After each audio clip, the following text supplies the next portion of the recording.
So welcome everybody to our third Wellness Wednesday, Crisis Response. If you are not speaking, I ask that you mute your line for us. We've got some great panelists set up, but the first person that I just wanted to quickly acknowledge is Angela Krieg, who is a graphic recorder who's actually going to be making a graphic for us. So let me just...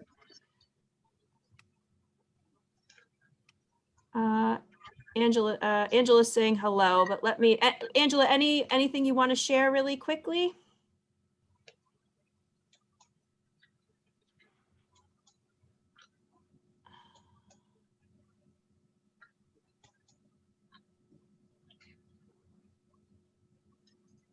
I guess not. Okay.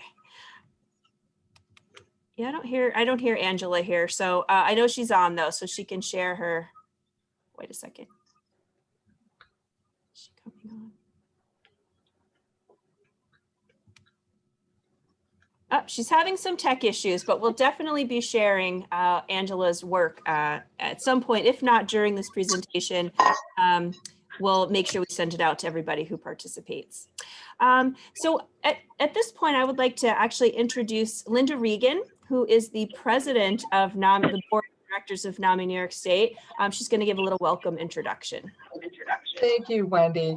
I'd just like to start with saying that our NAMI-New State family showed amazing resiliency throughout 2020 by finding new ways to not only connect with each other, but offer vital support to those truly in need. These incredible efforts brought us all closer together in ways we previously would not have thought possible. Now, more than ever before, we must continue to be resourceful, band together, and advocate for change. It is clear there is still much to be done advocating for needed reforms and increased services to those who desperately need them. We are continually moving forward, making a difference to help bring about needed change at the state and national levels. Today's discussion is important as transforming crisis response is of the utmost concern for NAMI-New State. We are proud to have an active role in creating New York's mental health crisis response system, along with advocating for Daniel's Law. NAMI-New State serves on 988 Implementation Coalition, which Dr. Smith will be detailing later.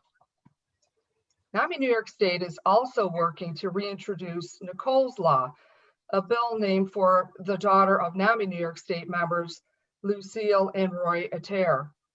Nicole's Law is an important piece of the crisis response puzzle, as it can help prevent a mental health crisis by improving care for those who have had multiple episodes of self-inflicted, life-threatening injuries.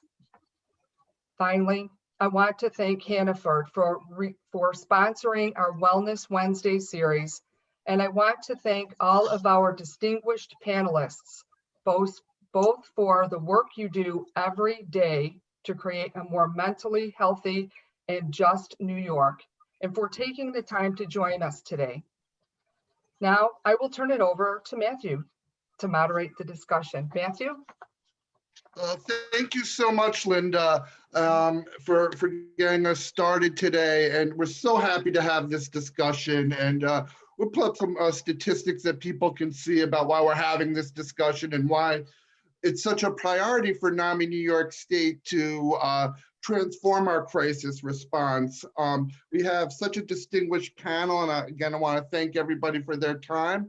And we're going to get right into it. So our first speaker today is a good friend to the NAMI-New State family, Frank Shamrock, who is a legendary mixed martial artist and UFC champion, and someone who's one of us and represents people and families who have been impacted by mental illness. And he's telling his story about what it's like to have crisis response or police called on your home as you were a child, and how these issues play out in communities of color, and why it's so important to tell our story to help bring about change. So unfortunately, Frank's in the West Coast, so he can't join us. So Wendy will set up the video that we can watch, and then we will turn to our first speaker, Senator Baruch. So we'll get the video up.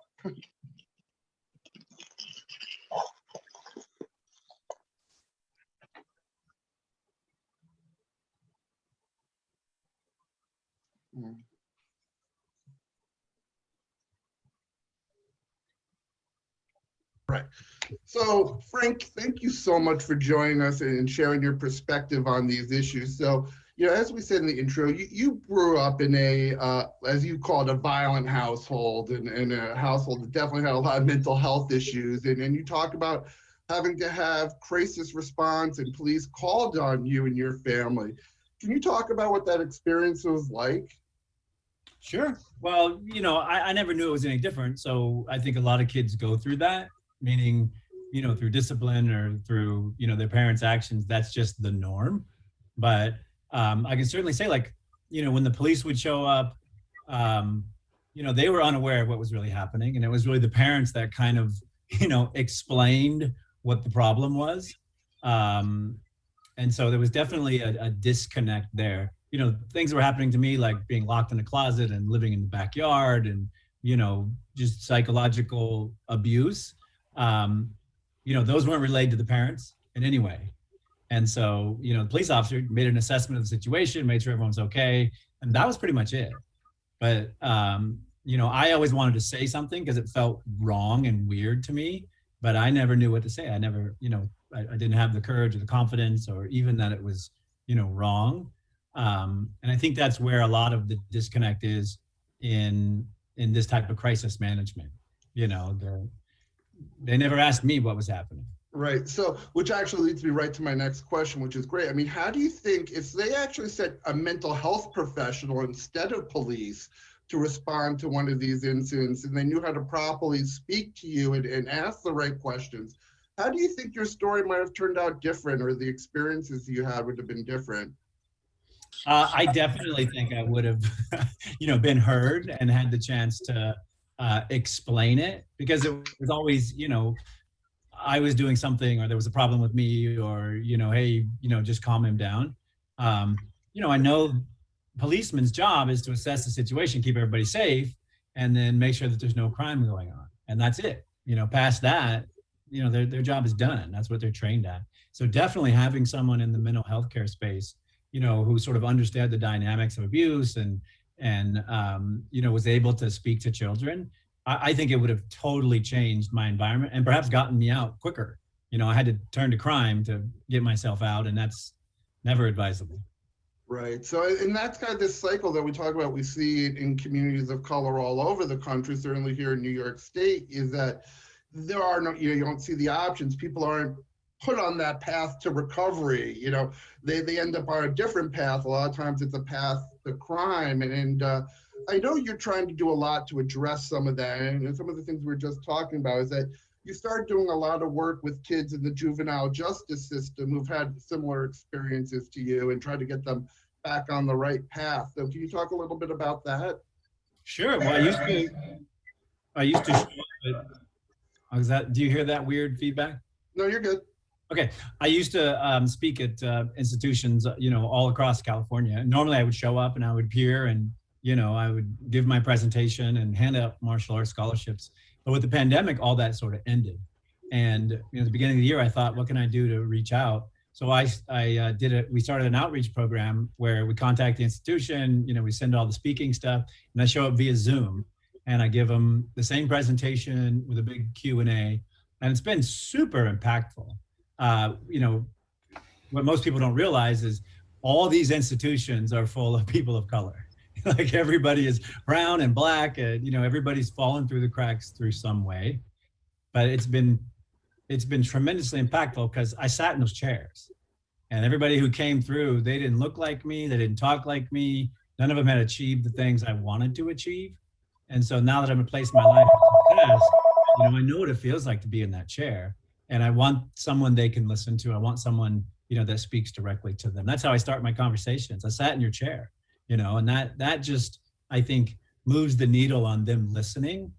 And, one of the things I tell them and the counselors, nobody ends up there because they're having a good life. Like, it's not like nobody ends up in juvenile hall because they're, they're having the best life ever. It's a series of social problems, of, parental problems, of, drug and alcohol abuse. It's a combination of things that causes someone to act out in such a way as a youth that they feel like they need to lock them up. Right. And so much too, it's trauma and changing that question, not what did you do, but what happened to you? What happened? And I think asking that question is so important, and learning of the mental health aspect of this. So, along with working with the kids, you've also done a lot of work with the police to try to train them on better interventions and how to act more appropriately. So can you tell us a little bit about that as well? Sure. Well, I ran a police training program for 10 years while I was a champion mixed martial artist. And it was really a spinoff of my martial arts class. The officers would stay after, they'd ask me questions about things on the street. How do we deal with this? And how do we deal with that?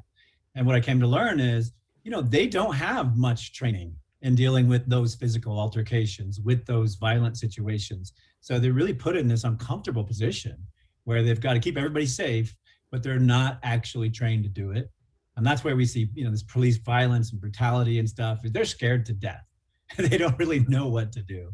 And, as someone who grew up on the streets, as someone who tried to avoid fights, I taught them the same thing. Hey, these are the mechanics of dealing with the situation. The goal should always be to avoid, the violence, avoid the confrontation, avoid the problem. So a lot of our program was all about de-escalation, about communication, de-escalation, open hands, having a posture of, let's solve this before we go over here. And just that mindset was very different than what they're being told, because theirs is a use of force. All right, we're here. What's going on? Nope. Then we're here, and then we're here, and then we're here.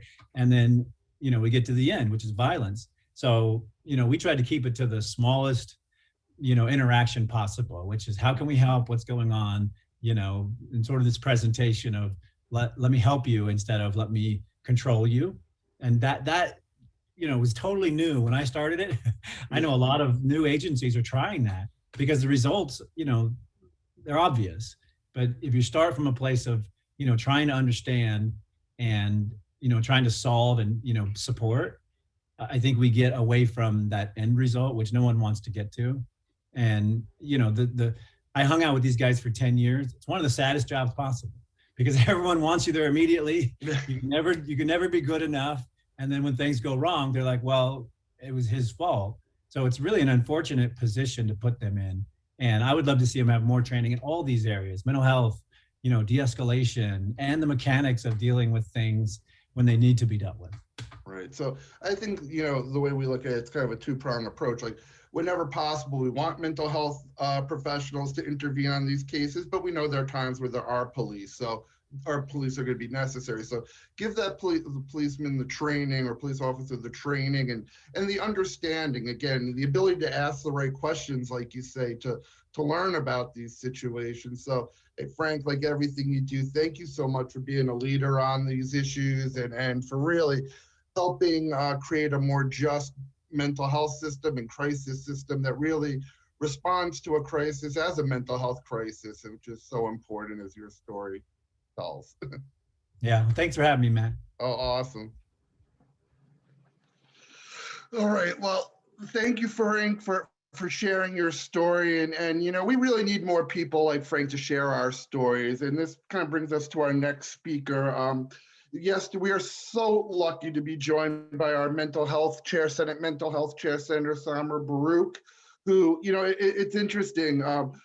Baruch in Hebrew is blessing, and that's what Senator Baruch has really been for us. We are so lucky to have a chair who is as much an advocate as we are and really pushing these issues. And yesterday she held a hearing or co-held a hearing on these issues, and I had the opportunity to talk to Daniel Prude's brother, Joe Prude, and like Frank, he's using his story to try to bring about change. And it was really a humbling experience, and you can still see the trauma and a lot of the things that Frank talked about in his segment. We certainly saw with Mr. Prude. So, Senator Baruch, thank you so much for joining us and for everything that you're doing. Thanks, Matt. Always happy to be here with our NAMI family. Oh, well, thank you. So, again, one of the many things we're extremely grateful for with your leadership is introducing Daniel's Law, which is going to help create a mental health response to a mental health crisis. Can you explain what's in the bill? Absolutely. And I'm glad that you mentioned Joe Prue joining our hearing yesterday, because I do think that it's really important that we always keep in mind, right? We're talking about statistics, we talk about pieces of legislation, but at the end of the day, this is all grounded in personal experience. It's all grounded in what's happening on the ground to our communities. So what will happen with Daniel's Law is really completely transforming the way we are handling mental health crisis. Really at the crux of it are a couple things. First, we will instate a state council in terms of creating a mental health crisis response. But on top of the state council, there'll also be regional councils. And this is something that came up a lot during our hearing yesterday, which included the idea that things may look different, needs may be different in the North Country than they are in the city of Buffalo, than they are in Brooklyn, in Crown Heights.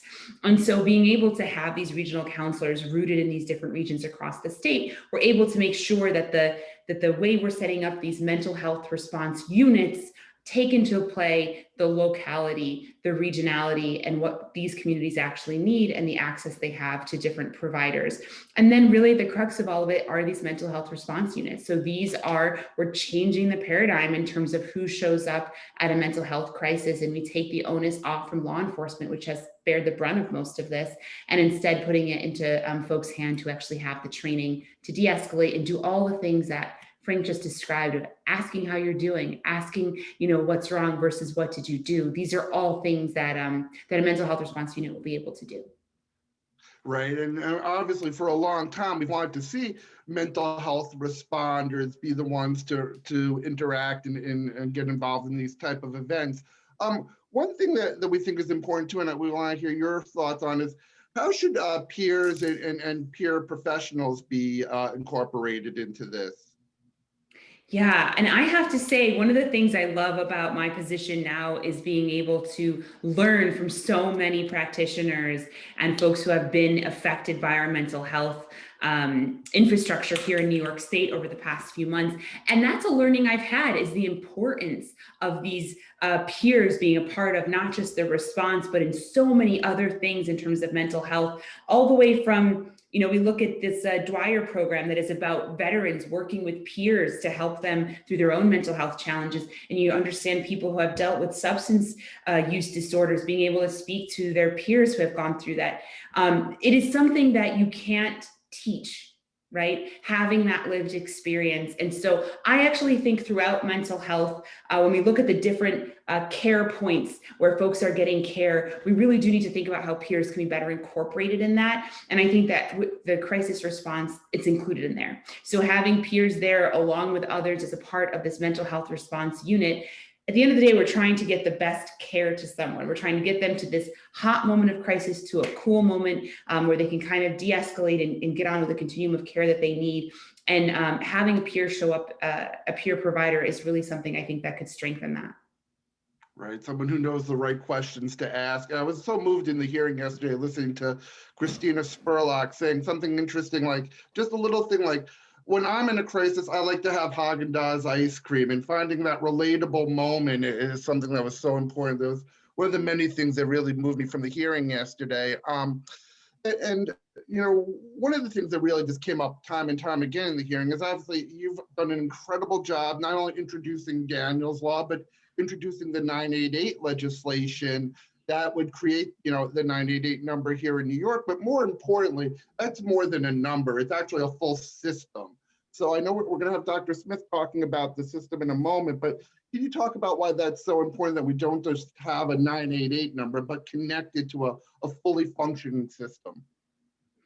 Absolutely. And this is, I always love a chance to draw this out, because what we really need to do is expand the way that we think about emergency and emergency situations. For so long, certainly my entire life, and for decades before that, we had one system. If something went wrong, you call 911. Whether you have broken your arm, whether there's a fire, God forbid, there's something violent happening, someone has stolen something, we're calling 911 no matter what, including for a mental health crisis.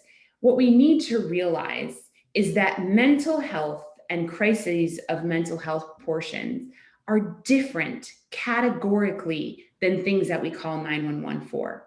And in fact, if we weren't convinced of that, we can look at stories like that of Daniel Pruitt. We can look at stories like that of Tyshawn Jones, another gentleman who was grieving a family member who had died and was in a crisis moment, incredible depression, and ended up losing his life to law enforcement. We can look at the 9-year-old girl here in Rochester who pleaded out for her father because she was having a crisis and potential suicidal thoughts and was pepper sprayed in the back of a police car. So even if we can't conceptualize how different this is, we can see the examples of why we need a new system. So what we need to create is a completely parallel system in this 988 emergency system that allows folks who are in a mental health crisis or a loved one of someone who may be experiencing a crisis to not only call a number that's easy to remember, but to know who's going to be on the other side of that line. And I think that is what you're kind of alluding to too, Matt, is that it's not just a dispatcher who will send someone to you. In fact, we were hearing yesterday at a lot of these hotlines, well over 80% of these calls are often de-escalated and taken care of just via a call. Just being able to call a counselor or someone who's been trained to de-escalate those kinds of scenarios. So that's what we're trying to create. And then of course, if we keep going down this road, you look at things like crisis stabilization centers and things that we put into the New York State budget that will continue this kind of continuum of mental health care. Because at the end of the day, we have an ongoing crisis in this state. I know I'm preaching to the choir here. We have an ongoing crisis.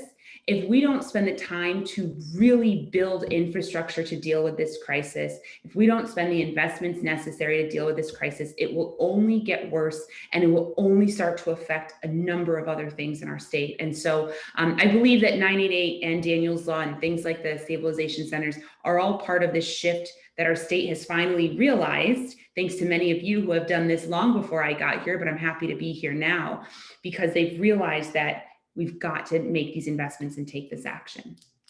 Well, thank you so much, Senator Baruch. And like you said yesterday, we really have a great opportunity to change this script that's had, and change those tragic endings to happy endings. And your leadership has just been such a big, tremendous part of this. So thank you so much, obviously, for being here today, but what you're doing every day and fighting for us. And really, it is so refreshing. And listening to both you and Assemblywoman Gunther yesterday, you both have the heart of an advocate, and that really came out. And we're really so grateful for it. So thank you so much. Thank you so much, Matt. And thank you to all of you. Take care. All right. Thank you, Senator. And this was so next up, as the senator said, we are not just trying to implement a 988 number, but connect it to a full system. So we're already well at work at that. As Linda said in her intro, we are on several of the working groups that OMH has put together to implement the system. And this has all kind of been led up by our friend, Dr. Chris Smith, who's the acting director of the Adult Community Care Group, but he's really spent the past 9 months or so really looking at these issues and formatting what's going to be happening here in OMH. So we have Dr. Smith with us. I think he might not have made it on, Matthew. He might not made it on. Okay, well, that's okay. I give a little brief. So, I mean, OMH has established vast working groups on this issue, on 988 implementation. Wendy, Linda, and I each serve on a different working group that's going to connect 911 to 988. That way, if someone did call 911 and it's identified as a mental health crisis, that person can get diverted over to the 988 services. That's so important.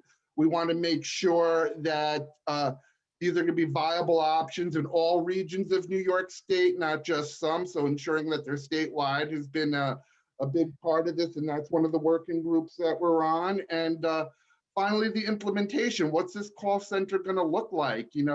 As Senator Baruch said, it's so important that we have not just operators manning these lines, but trained professionals who know how to de-escalate situations. So, hopefully these situations can get de-escalated right on the call, and we wouldn't need a first responder to go to somebody's home. So that's a really key part of this. And NAMI New York State will continue to update everyone on how we're doing with the work group and what we're coming out of. But one other thing I do want to mention before I get to Katie and Lieutenant Flack is that Senator Baruch touched on something that's very important. There really are three parts of what we want to see in a mental health crisis response. The first one is having a call center and having a place that can identify these type of calls.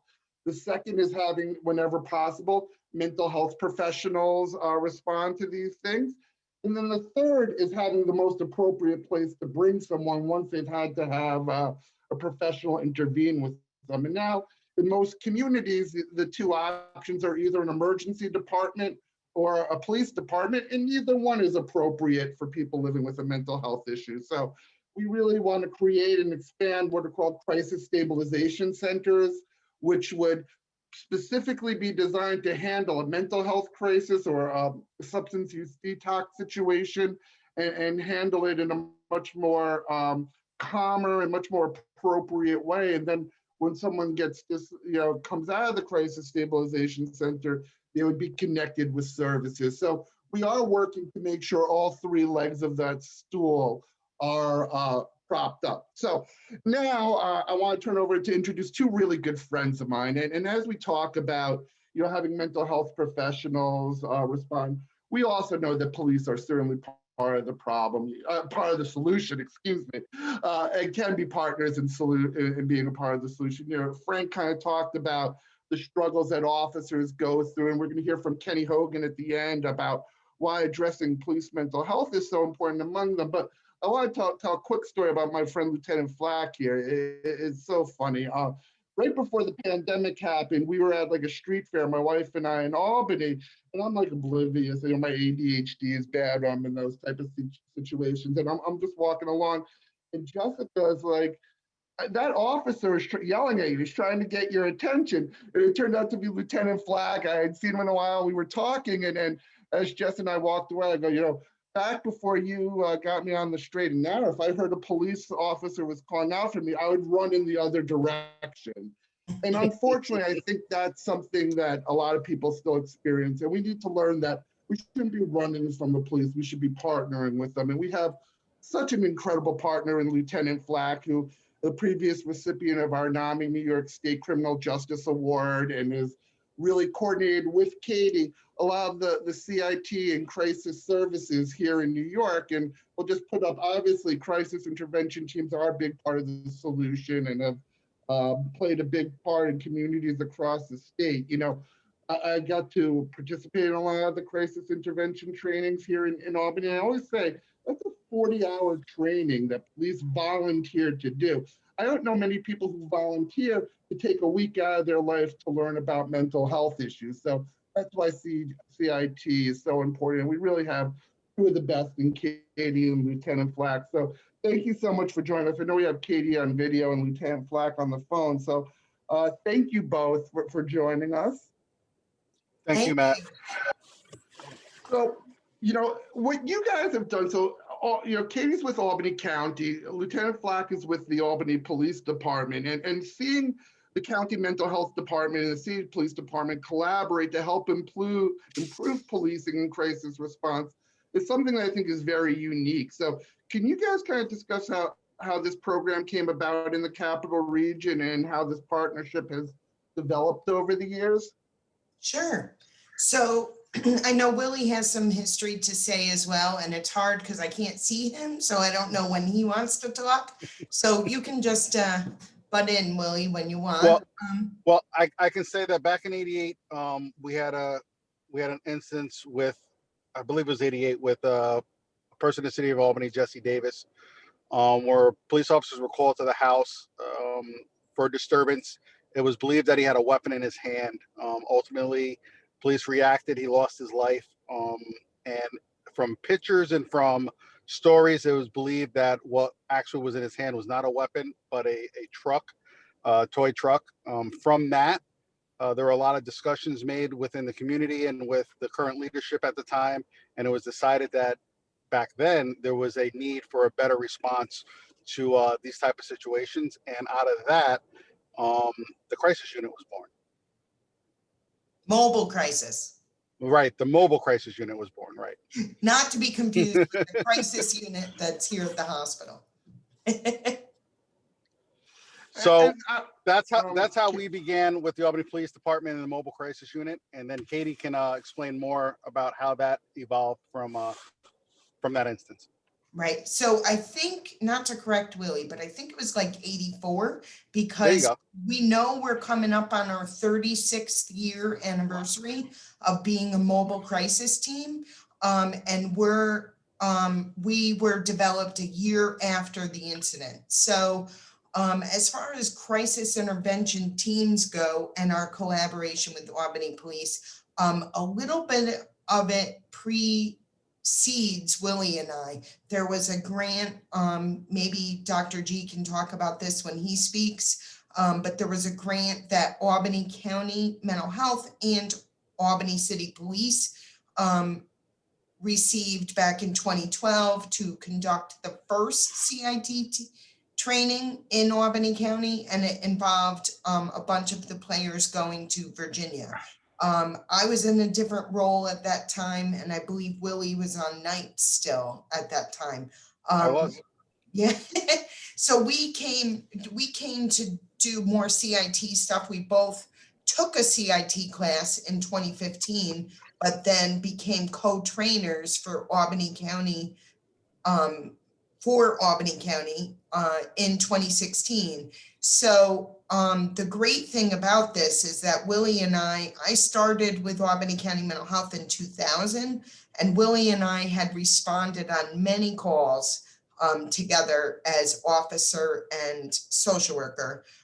So we knew each other pretty well before we even started this collaboration with the CIT. So when we both took over for the people before us, it's in my opinion seemed pretty natural because we had worked together for so long. So it just kind of fell into place. Albany County County Exec Dan McCoy has been very supportive of this initiative, as has the Albany City Police Chiefs that allow Willie to co-teach with me. And we have, well, I know it's one of the questions, but I'll talk a little bit about the different departments that we have worked with, but No, I we're definitely really, jump into that because I think that's a really important thing, that this collaboration, you're not just training Albany Police Department police officers, but really police officers from all over the region. It always amazes me when we participate in the training, hearing where everybody's from. right. So our latest totals, we had 16 different agencies that were involved.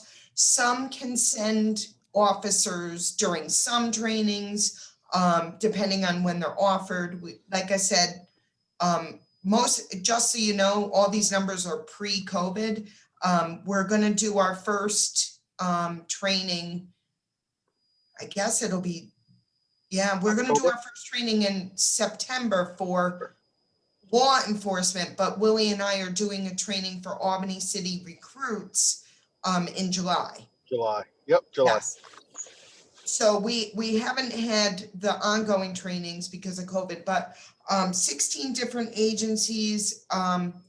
We started out with just Albany County agencies, but what we found is that some of the individuals that were in our training have moved on. So for example, the police chief from SUNY Oneonta used to be with SUNY Albany. So as a different role. So now she's with SUNY Oneonta and she has sent people. SUNY Geneseo was somebody we trained through SUNY Albany.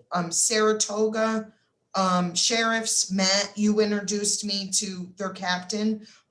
So we get Saratoga sheriffs involved and they became very involved. They attended a NAMI conference when we had the first CIT block at the NAMI Right. conference. Track. So they've been really involved. And so in addition to those many different police departments, in addition to the out-of-county police agencies, we have served the Albany County agencies. So to include the Sheriff's Department, the corrections officers from the jail, the probation department, in addition to all the police agencies that are here in Albany County. So we've had occasion to do a couple of dispatchers too, Katie. yes, with Albany City Police. From the city of Albany, correct. Yes, and we're hoping to do more dispatch training with other departments. I've done a colony dispatch training, you know, that as far as expansion goes, it kind of got out there. It was word of mouth that we were doing this. So we've been asked separately to do in-services for different departments. And in-services and different training. So our total number of trained individuals includes the recruits that Albany City Police has incorporated the CIT curriculum into their academy. And so we're at about 338 since 2012, but just keep in mind from 2012 to 2015, we didn't have any specific classes. And then again, COVID kind of upset our numbers a little bit. So it's been very, very good, like for teaching teaching law enforcement how to de-escalate a situation or who to call, the different resources. I have partnered with a lot of different individuals since the trainings. They call me up and say, hey, Katie, I have a situation. And not only professionally, but some of them do call me on personal stuff too. And they don't know where to turn or who to go to or who's the good resources to seek help from, or what do I know about X, Y, and Z. So I think it's been really good and we continue to expand, which is great. And you know, it's amazing hearing those numbers, and we are so proud to be a part of this. You know, we've participated in the CIT trainings. Glad to hear we're going to be back on track in September. And Lieutenant Flack has been so gracious and has us come and present to all the groups of police cadets in the academy. So, Lieutenant Flack, let me ask you, how do you think incorporating all these programs and expanding CIT has helped here in Albany? I mean, we've kind of heard about the other areas, but the specific impact here in Albany. Well, I can say that when we start talking about, you know, an expansion of the program, I can say in teaching and instructing our recruits, what we end up seeing is that better understanding and a more willingness to slow things down and to continually reassess situations that are occurring in front of them, as opposed to, you know, when I first came on, where when we were called, like was stated earlier, I mean, we only had a certain set of tools and we utilized those tools no matter what. We made that, you know, square peg fit into the round hole. So I think the expanding of this broadens our officers' ability to deal with different things. I think that it also allows for us to understand that it needs to be incorporated into different aspects of our policing. So along with that 40 hours we talked about earlier, and actually I think it ends up being 48 hours for our recruits in the city of Albany, because they also get the Niagara disability awareness training as well after the CIT training. They also go through 4 months of DT, and during DT, it's a 4-hour block. An hour and a half of it is dedicated to de-escalation skills for each one. So not only are they getting CIT and de-escalation for mental health issues, they're getting de-escalation skills all over. And I would like to think that is derived directly from all these things that we see with the expansion of CIT and incorporating the ability to deal with persons with mental health within our communities. Well, that's just fantastic to hear. And just to wrap up this section, you know, like I said, we are so proud to be a part of this and to partner with the police. And, you know, beyond CIT, you know, I think the partnership has gone both ways. You've been instrumental last year and hopefully this year letting us do our mental health parade, our car parade of hope. And, you know, Katie and Lieutenant Flack were so instrumental in that. But, seeing these type of pictures, having a police officer with signs about mental health is so encouraging to us. But I just want to talk because we really always want to get our NAMI members involved in this process. So how do you feel that partnering with NAMI has helped in these efforts? Well, immensely. So not only does it afford our seasoned officers who come on that voluntary basis to maybe see and touch base with persons who they see for 15 minutes of their lives and just assume that they're going to be a certain way or in that crisis in perpetuity, to see them again and to see them doing well and to see them being, productive and having that connection with them is vital to their understanding of why it's important for them to do these things that we're asking of them. For our recruits, it's a chance to get ahead of that and to see that just because someone's in crisis now or somebody is struggling with mental health issues, that it's not something that's always unmanageable. But directly for me, we had an instance here in Albany where we had a party seriously injure his mother and then eloped to the state of Georgia.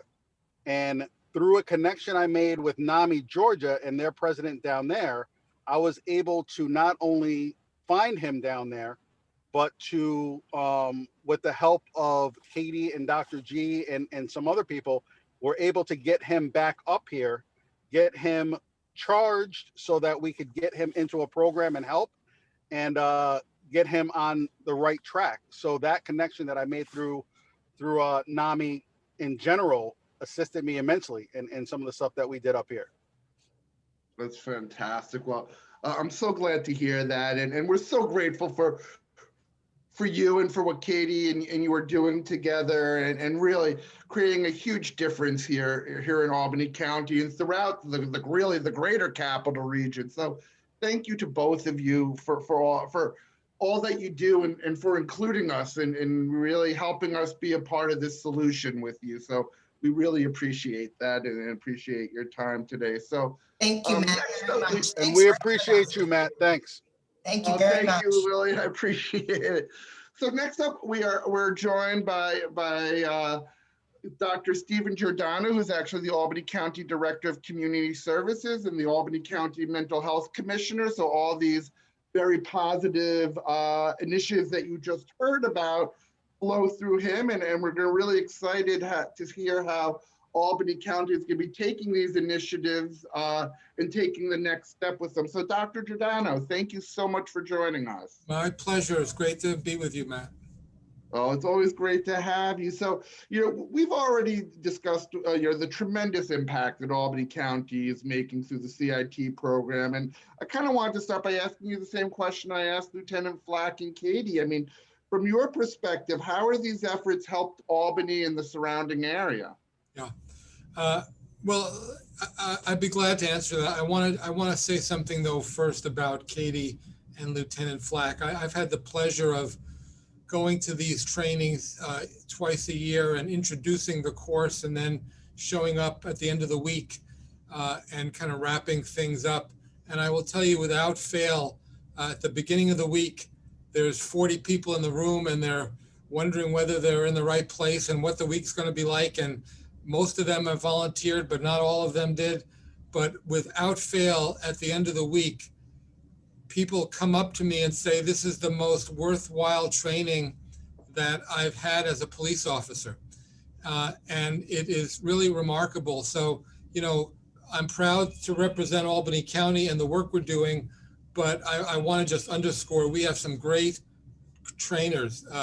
And so, I'm proud to know these two folks. Thank you very much, Steve. Yeah, no, well, it's absolutely true. So in Albany County, as Katie did mention, our county executive, once he started to see how successful this could be, has been 100% behind us, and we now do these trainings in partnership with Albany Police Department twice a year, except for this last year, of course. We have a wonderful partner at the University of Albany, and they help us with a wonderful training venue. And so, but the one thing I want to add to an answer to your question adding to what you've already heard, to me, this is about information and knowledge. Information and knowledge is power. Information and knowledge contributes to increased understanding. And in this instance, I've seen it. And I each year, twice a year, understanding translates into increased compassion and increased empathy. And those two things in the midst of a crisis in the street invariably introduce more choices to all participants, and it results in better outcomes. Not every situation goes the way we'd like, but I think that having trained over 300, almost close to 400 law enforcement professionals in this county and surrounding areas, we're changing what happens on the street. So it's a great partnership. It's a great initiative. But I will say also, Matt, hearing what the senator was talking about and the larger perspective, we're talking so much about crisis management because, the problems that we're talking about are just symptomatic of larger problems in our system. And it's so invigorating to hear talk about developing our infrastructure beyond just how we deal with crisis in communities. I think that's where a lot of positive gain is going to come as well. So, but we're doing our part in Albany, and boy, am I proud to hear what I just heard. It's all true and it's all great. Well, thank you, Dr. G. And what's really exciting too is you're really building on the success that Albany County and the Albany PD have already established. And one of the things that you're doing is now trying to take more mobile crisis services and reach the people in Albany County who live in what we call the hill towns here, or more rural areas. And again, just like people who live in inner urban areas, a lot of times people in these more rural areas don't have the access to mental health services. So can you talk about how you plan to reach those people? Yeah. Well, yeah, we are kind of expanding into some of our rural areas. Albany County is interesting for those of you who may not know. We have, real urban areas and a lot of suburban areas and a lot of rural areas. And it's a large geographic area to cover. Our sheriff's department covers much of the county, and it could be 10, 20, 30, 40, 50 minutes sometimes to get out to different parts of the areas. Very challenging in a crisis. Our mobile crisis team, as Katie said, 35 plus years, we were the first in New York State. We can only respond in a timely way within a geographical area that makes sense. So we are looking at piloting a program in the rural areas of Albany County. It's a partnership with the Albany County Sheriff's Department, our county legislature, our county executive's office, and the Department of Mental Health. And we're testing out something that's really the talk of the town these days, and it's a program that is been successful out west in Oregon for decades. The Cahoots program, where really embodies this idea that a mental health crisis really needs a mental health response. And when law enforcement needs to be there, well, we want them to be trained as best as possible, but we're trying to figure out ways to get mental health professionals maybe out there first. So in our pilot program in the rural parts of Albany County, we're developing a program where a social worker and a medical professional, a medic, an EMT, or a paramedic would be situated out in the rural parts of our county, and they would be responding.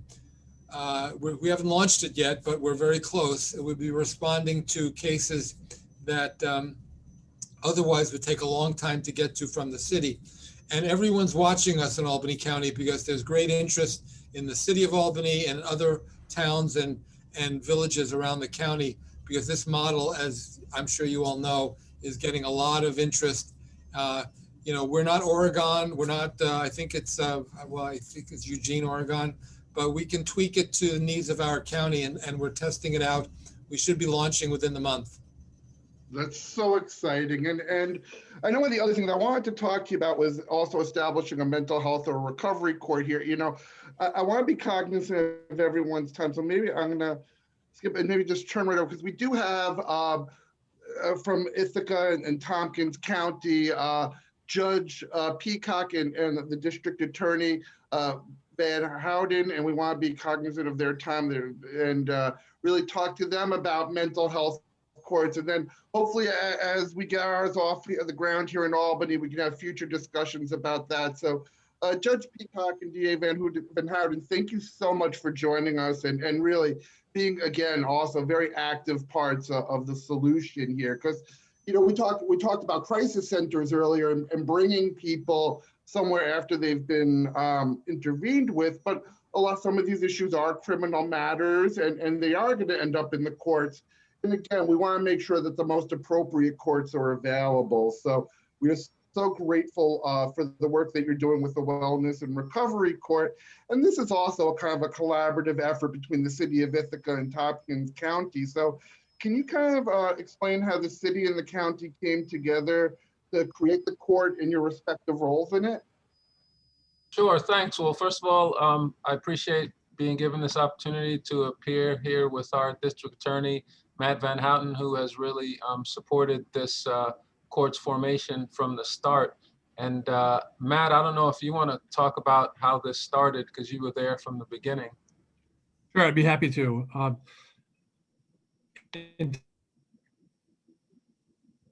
We're a lot of resources into alternatives to incarceration and trying to divert people from the criminal justice system altogether. And so now a couple of years ago, Judge Miller approached me.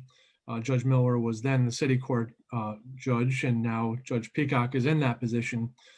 And we talked about putting together a task force, and we did put together a task force to set up a wellness and recovery court. It is a mental health court. It is for individuals who are charged with nonviolent offenses, whose primary issue and whose primary reason for coming into contact with the criminal justice system was related to a mental health diagnosis. And the point of the mental health court would be to provide structure and support and to really get away from the traditional prosecution model where somebody shows up and pleads guilty and is put on probation or worst case sent to jail. That never really helps them and never helps the community. It never really addresses the underlying issue. So we put together a task force, and it happened really fast. I think it's 2 years now that we've been up and running, and it's really provided a level of support and a level of structure and assistance to individuals that we didn't have before, and for the most part has really kept those individuals on a healthy lifestyle and a healthy pattern, and kept them out of the criminal justice system in terms of reoffending. So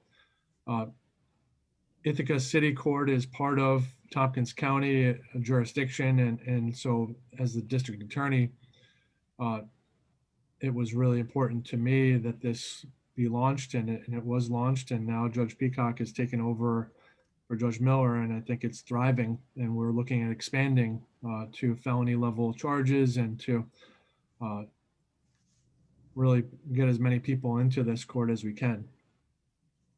That's really exciting. And I'm curious, how many cases does the court typically see in a year, sir?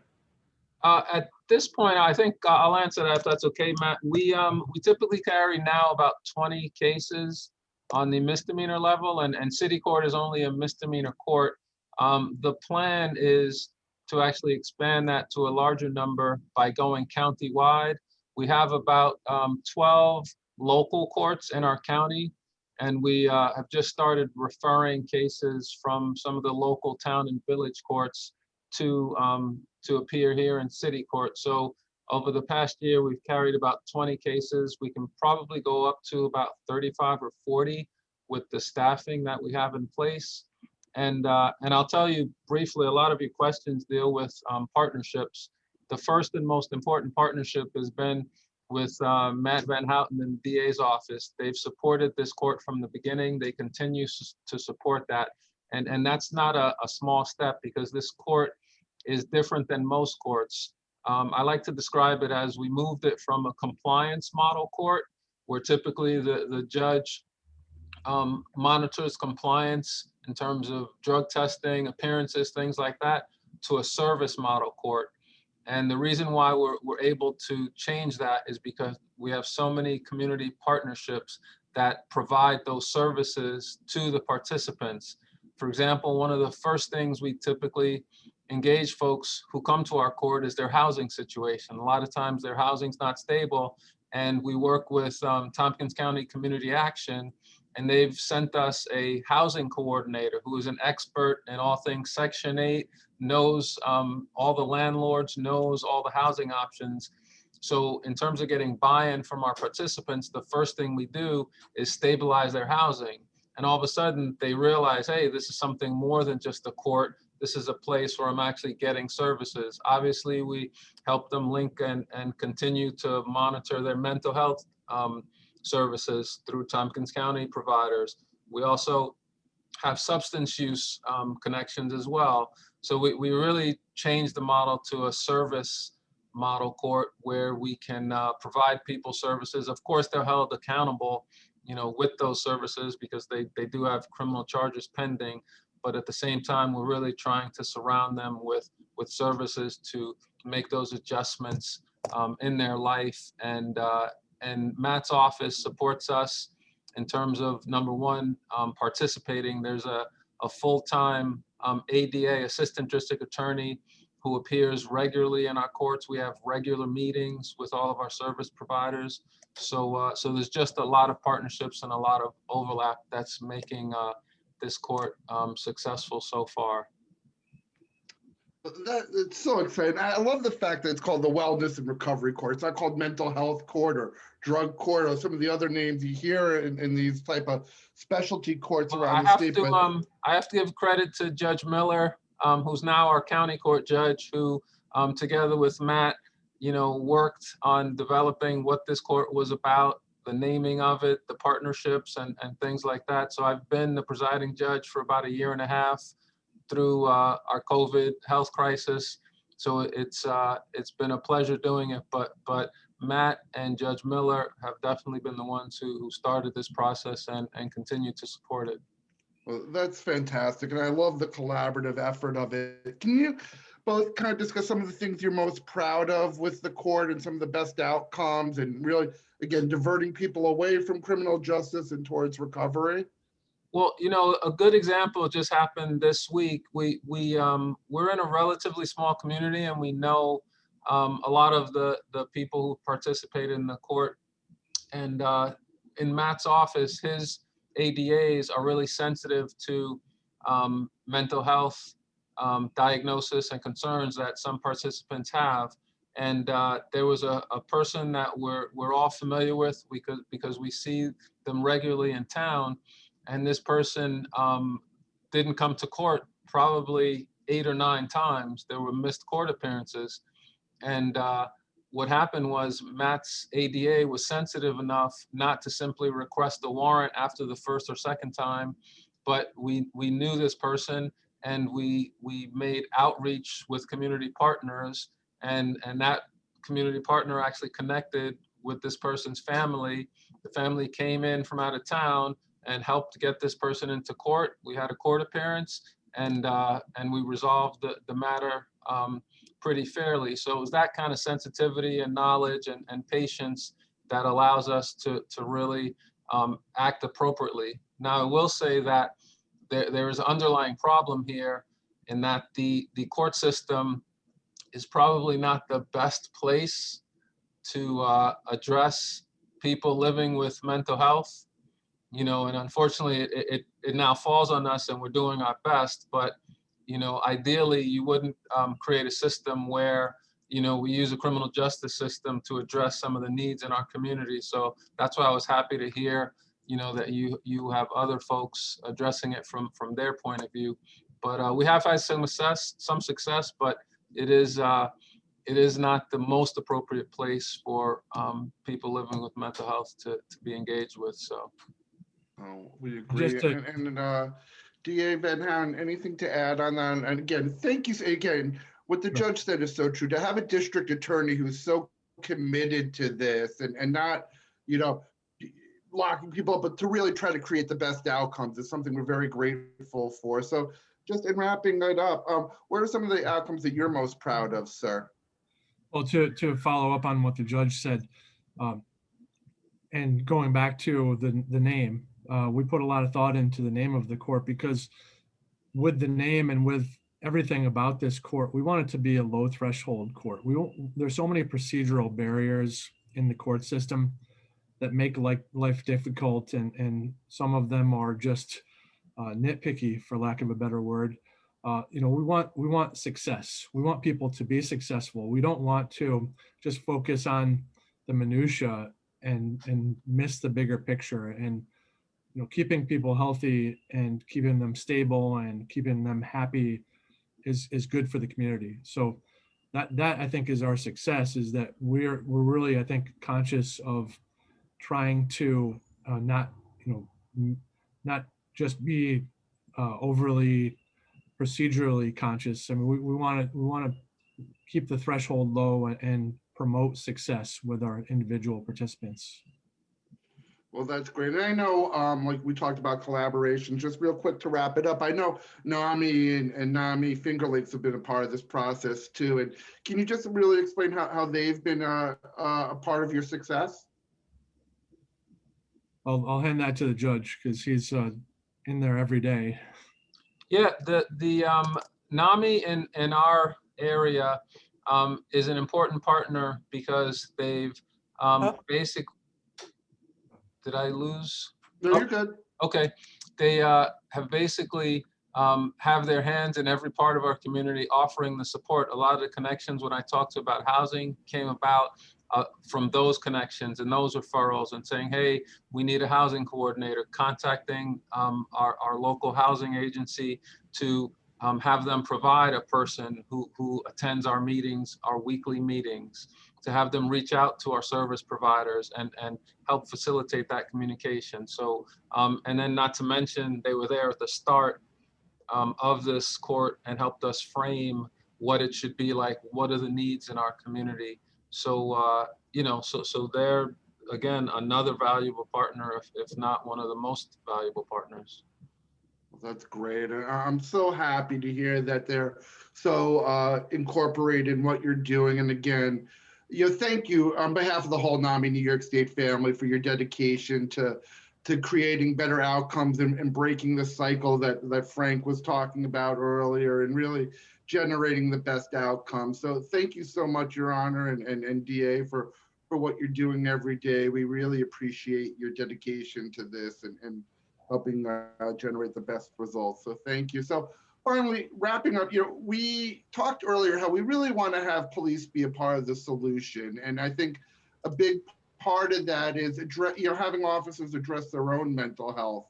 And I'm really thrilled to introduce a great friend of mine, Kenny Hogan, who's a retired officer in New Jersey. Now he's a Chief Resilience Officer for the Union County, New Jersey Prosecutor's Office. He has an incredible story. I forgot to mention this earlier. He's featured in the book Lessons in Cadence, which really tells stories about police officers and military personnel and their experience with trauma and mental health issues. And as you can see, Frank, who we heard from earlier, wrote the foreword to the book, and it's just really phenomenal. I can spend all this time just telling Kenny's incredible story, but we'll actually have an episode of Perspectives coming out about that. But Kenny, thank you so much for joining us. How are you? Great, Matt. Thank you for having me. Oh, of course. Thank you for everything that you're doing. So in your chapter of the book, you discuss some of your own experiences growing up in a traumatic environment, similar to a lot of what Frank discussed at the beginning. And you use that story to really help explain the importance of empathy to police officers. Can you discuss why this is so important to the police and so important to you to really teach empathy? You know, what I've noticed over the years with cops are like Frank had said earlier, gun ho, go in there and do their thing. What I've been trying to do is, and what I've been doing, trying at least during COVID, the state of New Jersey actually has a resiliency program where every single police officer in the state has to have resiliency training. And with that resiliency training, we try to teach that empathy and that, about kindness and wellness, and trying to get people to understand about mental health, especially their own mental health. Cops go through so many different events in their 25 or 30-year career that sometimes they become hardened and they don't understand. They lose the kindness or the whatever words you want to use. They just, like I say, go in gun ho. And what we're trying to do is we're trying to teach them that their own mental health is a part of why maybe they're so gun ho, all the tragedies that they see and stuff. So they have to kind of release, and that's where we got this resiliency thing going and trying to get guys to understand, they need help also.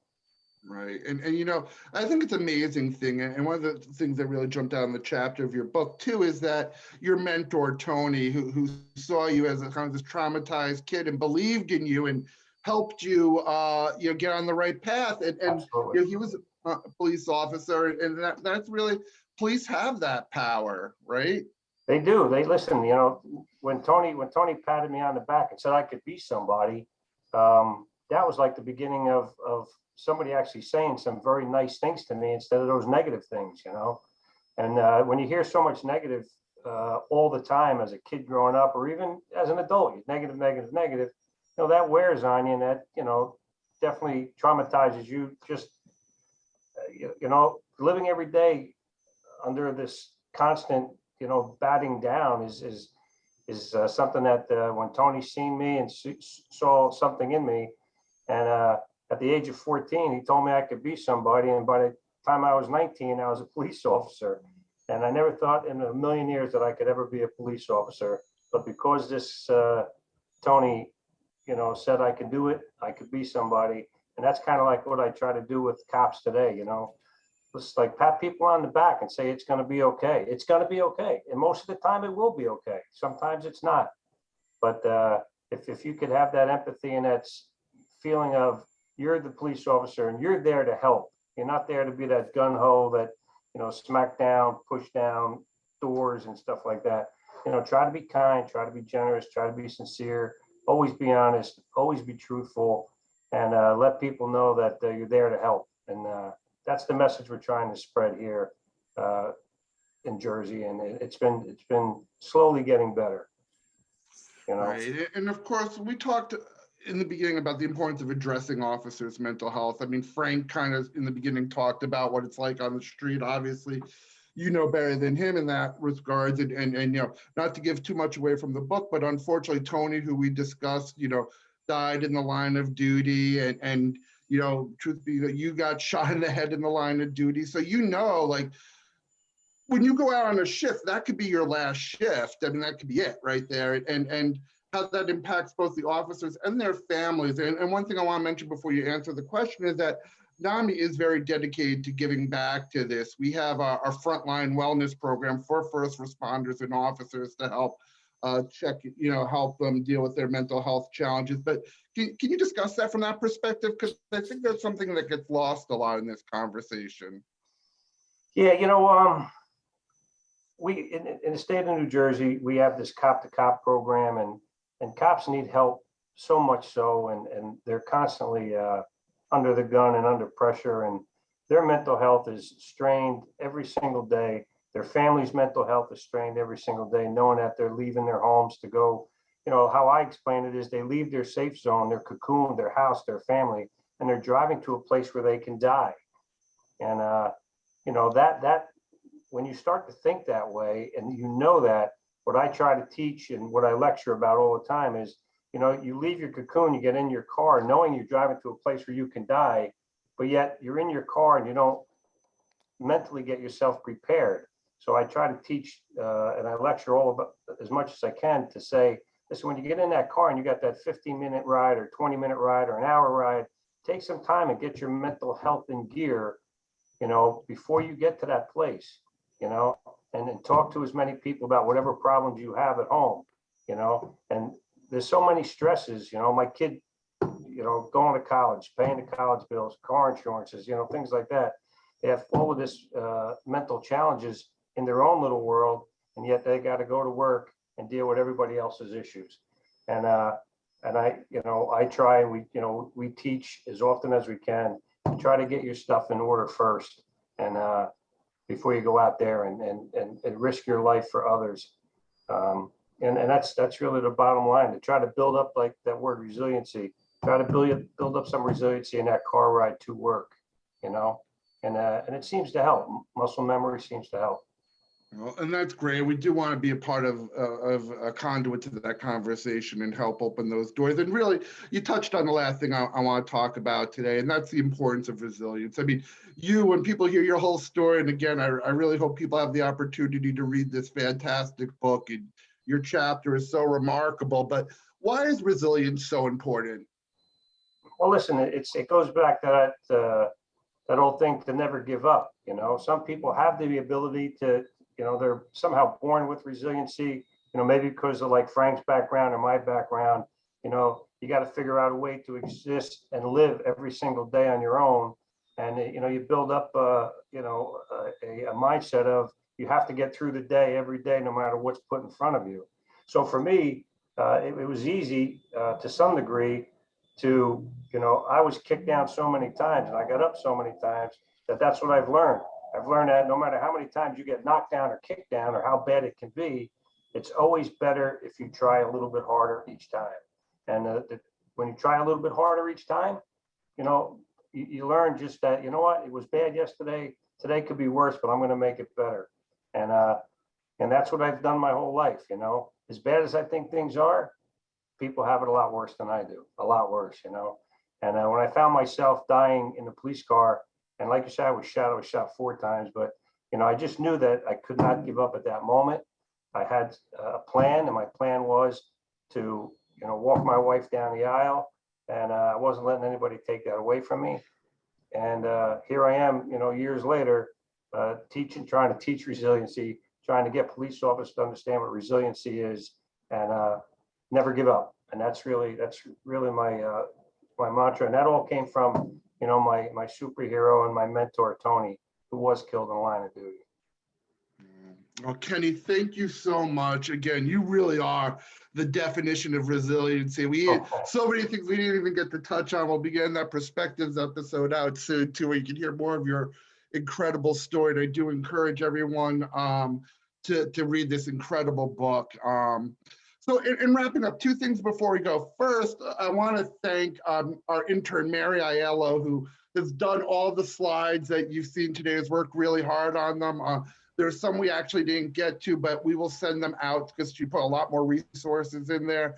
We also want to remind people that, some information about police mental health, but our next Wellness Wednesday is next week, our final one on multicultural mental health. We've talked about how these issues play out in different populations and multicultural populations. So that's a really good continuation of this very important discussion. And just wrapping up, I always want to wrap up with Angela. I know we gave her a whole lot to graphically come out today, so there's a lot of great information. So Angela, do you want to leave us with some of our key takeaways? Yeah, definitely. Sorry I was having tech issues earlier. My internet decided to die on me, but I'm happy to be able to present this. It was a really fantastic talk with some really incredible points of view about talking about changing infrastructure, but also the importance of also working with the law enforcement that we have today. So there were these fantastic themes that were about having knowledge and making sure resources were available, and all the incredible work that NAMI is doing just all around the country. It was a really fantastic talk. And kind of, as you said, Matt, ending it really with this idea of resilience, and the resilience that we must teach to each other in order to be able to become a better community. Well, thank you. And like I said, it amazes me what you do, that you can take all this information that we threw out and put it in not only a cohesive way, but a cohesive way that looks so great. And we will certainly share this. We do have more slides that Mary put together too that we wanted to share. Obviously, this is a long conversation, went long, and we don't have time for questions, so I apologize. But we're continuing to work on this. Like I said, NAMI is certainly at the table, helping to create the type of transforming or crisis response system that we want to see. So continue to work with us. We can only be as successful as the information that our members give us. So obviously, this is the beginning of a very important conversation, not the end of it. So thank you to our incredible panel who took time out of their very busy schedules to be with us and share their perspectives. And again, for what they're really doing every day to be a part of the solution. We can't thank you enough. As we say in NAMI all the time, hope starts with you. And I think you see everyone here today is really the epitome of that. So again, thank you so much for your time today. I hope everyone enjoyed it, took some information. Again, thank you to Linda for doing our introduction. Thank you for Mary for the slides. Thank you, Angela, for this incredible document. I can't wait to hang this on my wall. It'll be kind of like my roadmap to success. So thank you, everyone, and hope to see you next week for our last in the Wellness Wednesday. So have a great day. Thank you. Thank you very much. Thank you very much, Matt. Take care. All right, thank you.